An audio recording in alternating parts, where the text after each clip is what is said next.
जय श्री कृष्ण मित्रों।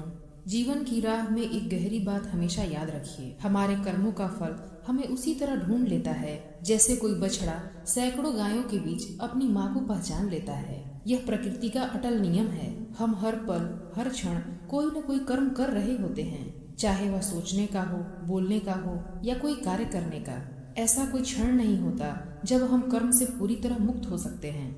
कुछ कर्म ऐसे होते हैं जो छल झूठ से भरे होते हैं। ऐसा कोई क्षण नहीं होता जब हम कर्म से पूर्ण रूप से मुक्त रह सकें। कुछ कर्म ऐसे होते हैं जो झूठ, छल और स्वार्थ से भरे होते हैं, जबकि कुछ कर्म कर्तव्य बोध, सेवा और समर्पण से प्रेरित होते हैं। श्री कृष्ण यही समझाते हैं कि कर्म की प्रकृति के अनुसार ही हमें उसका फल मिलता है, अच्छा या बुरा, शीघ्र या विलंब से। इसलिए याद रखिए कि ना तो हम कर्म से भाग सकते हैं और ना ही उसके परिणाम से बच सकते हैं। जो जैसा बोता है वैसा ही काटता है। नमस्कार दोस्तों, एक बार फिर से आपका हार्दिक स्वागत है हमारे YouTube चैनल पर, जहां आप सुन रहे हैं श्रीमद् भागवत गीता की तीसरे अध्याय के शीख के बारे में। प्रथम अध्याय में हमने देखा कि जब महायोद्धा अर्जुन युद्ध की रणभूमि में अपने सगे संबंधियों, मित्रों, गुरुओं और भाइयों को युद्ध के मैदान में अपने खिलाफ खड़े हुए देखते हैं तो वह करुणा से भर जाते हैं। वह अपने धनुष को एक ओर रख देते हैं और हताश हो जाते हैं और युद्ध करने से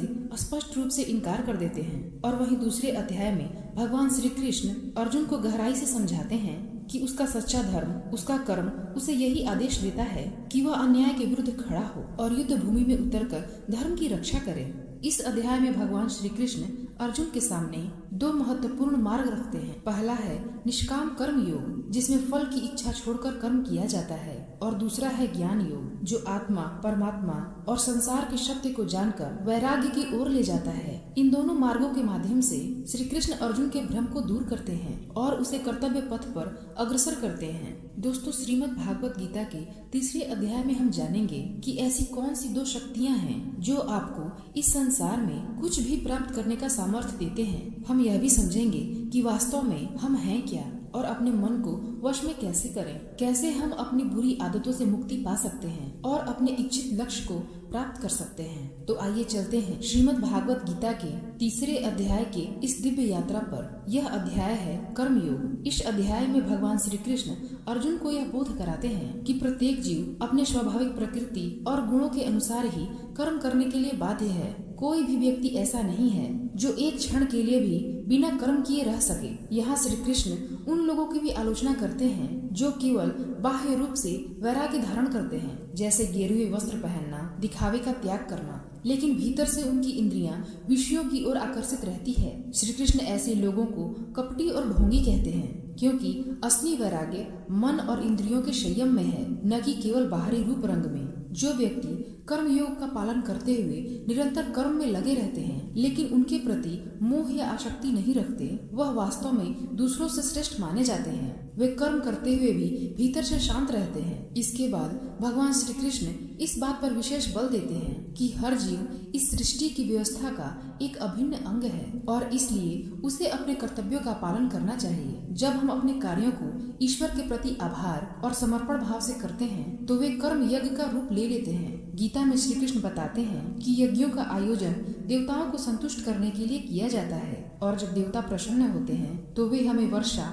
अन्न, सुख और समृद्धि प्रदान करते हैं। यही प्राकृतिक चक्र जीवन को चलाता है। वर्षा से अन्न उत्पन्न होता है और अन्न से जीवन संभव है। और जो लोग इस सृष्टि के नियम और अपने उत्तरदायित्व को स्वीकार नहीं करते, वे केवल इंद्रियों के सुखों की प्राप्ति में लगे रहते हैं। ऐसे लोग न केवल अपने उद्देश्य से भटक जाते हैं, बल्कि उनका जीवन भी अंततः निरर्थक और पापमय बन जाता है। मित्रों, तीसरे अध्याय की शुरुआत उस समय होती है जब अर्जुन भगवान श्री कृष्ण से अपनी गहरी दुविधाओं का समाधान जानना चाहते हैं। अर्जुन भ्रमित हैं कि केवल उन्हें ज्ञान के मार्ग पर चलना चाहिए या फिर कर्म भी करना चाहिए। अर्जुन भगवान श्री कृष्ण से प्रश्न करते हैं कि हे जनार्दन, अगर आपकी दृष्टि में बुद्धि या ज्ञान कर्म से श्रेष्ठ है तो फिर आप मुझे इस भीषण युद्ध में भाग लेने के लिए क्यों कह रहे हैं? आपने जो उपदेश दिए हैं उनके अर्थ अनेक हैं और उन्हें सुनकर मेरी बुद्धि भ्रमित हो रही है। अर्जुन कहते हैं, आपकी बातों से ऐसा प्रतीत हो रहा है कि ज्ञान मार्ग अधिक श्रेष्ठ है, फिर भी आप मुझे कर्म करने के लिए कह रहे हैं। यानी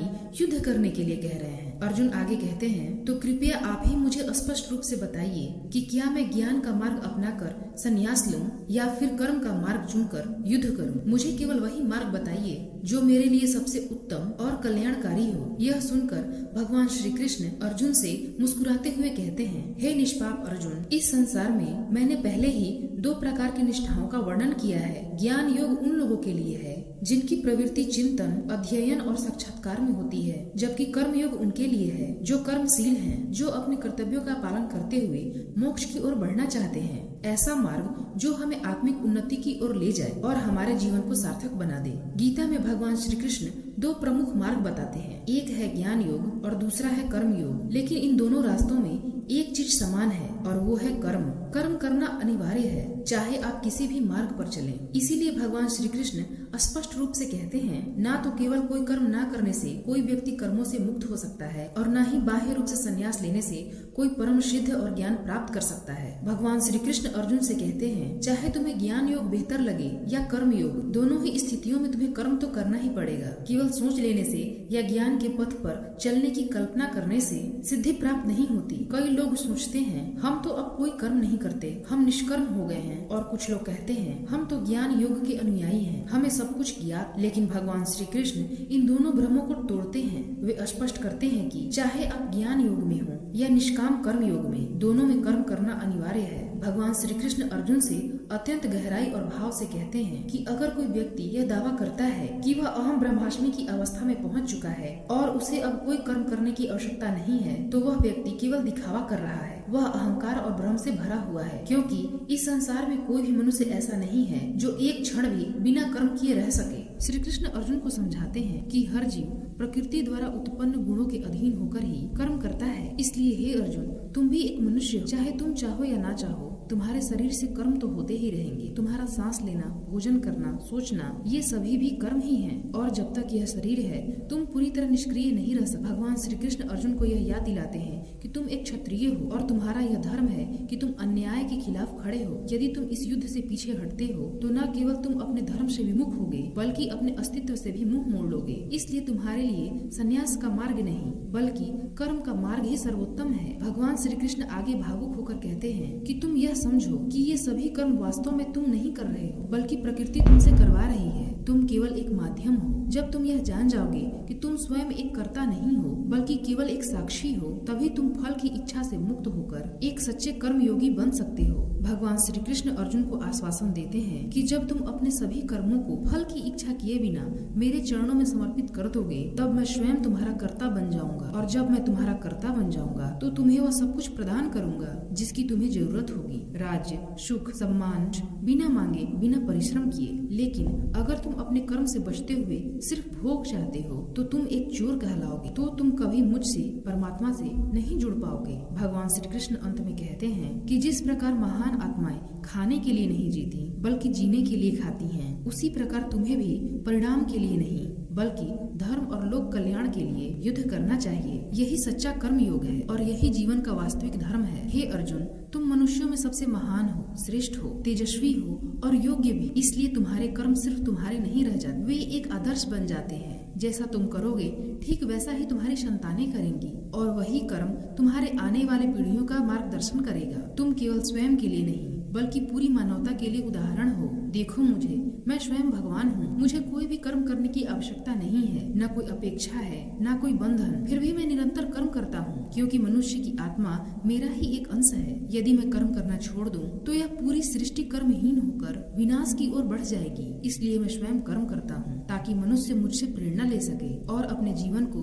धर्ममय बना सके। श्री कृष्ण अर्जुन से कहते हैं, यदि तुम्हारे साथ कोई भी ना खड़ा हो, कोई तुम्हारी आलोचना करे, अपमान करे या तुम्हारे राह में बाधाएं डाले, तब भी तुम बिना विचलित हुए अपना कर्म करते रहो। क्योंकि जब कोई सच्चा कर्म योगी बिना किसी स्वार्थ और द्वेष के केवल कर्तव्य में लगा रहता है, तो समय के साथ वही आलोचक भी उसके प्रशंसक बन जाते हैं, उसका अनुसरण करने लगते हैं। भगवान श्री कृष्ण कहते हैं, हे अर्जुन, अपने समस्त कर्म मुझे अर्पित कर दो और निरंतर मुझे परमात्मा रूप में स्मरण करते हुए कामनाओं और ममता से मुक्त होकर अपने भीतर के मानसिक कष्टों को त्याग कर इस धर्म युद्ध में पूरे उत्साह के साथ खड़े हो जाओ। क्योंकि जो व्यक्ति यह समझता है कि वह स्वयं ही सब कुछ कर रहा है, उससे बड़ा मूर्ख और पीड़ित कोई नहीं होता। वह न केवल दुखी होता है बल्कि दूसरों को भी भ्रमित करता है। और ज्ञानी जन ऐसे अज्ञानी लोगों से विवाद नहीं करते, उन्हें केवल दया की दृष्टि से देखते हैं। इसलिए हे अर्जुन, तुम अपने कर्मों के बंधन में मत उलझो, ना मुंह रखो, ना पछतावा रखो और ना आशा करो। केवल अपना कर्म करो पूरे समर्पण भाव से, बिना किसी अपेक्षा के, क्योंकि यही सच्चा धर्म है। हे अर्जुन,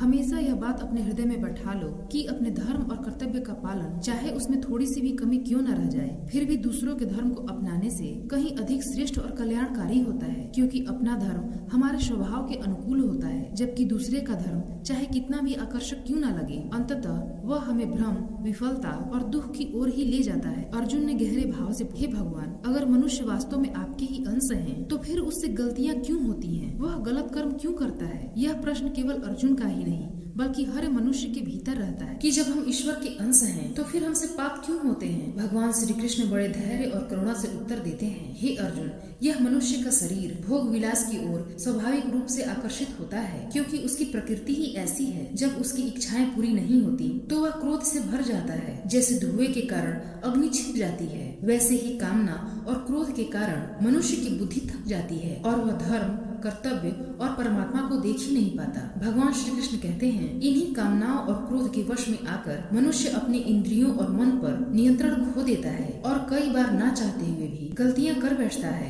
और भगवान श्री कृष्ण अर्जुन को एक महान सत्य से परिचित कराते हैं, हे अर्जुन, तुम यह सदा याद रखो कि इस शरीर से अधिक शक्तिशाली है इसकी इंद्रियां, इंद्रियों से भी ज्यादा बलवान है मन, मन से भी ऊंचा स्थान है बुद्धि का, और इन सबसे भी श्रेष्ठ हो तुम, यानी कि तुम्हारी आत्मा। इसीलिए हे अर्जुन, तुम आत्मा के बल से अपने बुद्धि को वश में करो, बुद्धि से अपने चंचल मन को नियंत्रित करो, मन से इंद्रियों को नियंत्रित करो, मन से इंद्रियों को संयमित करो, और फिर तुम्हारी इंद्रियां तुम्हें सही दिशा में कर्म करने के लिए प्रेरित करेंगी।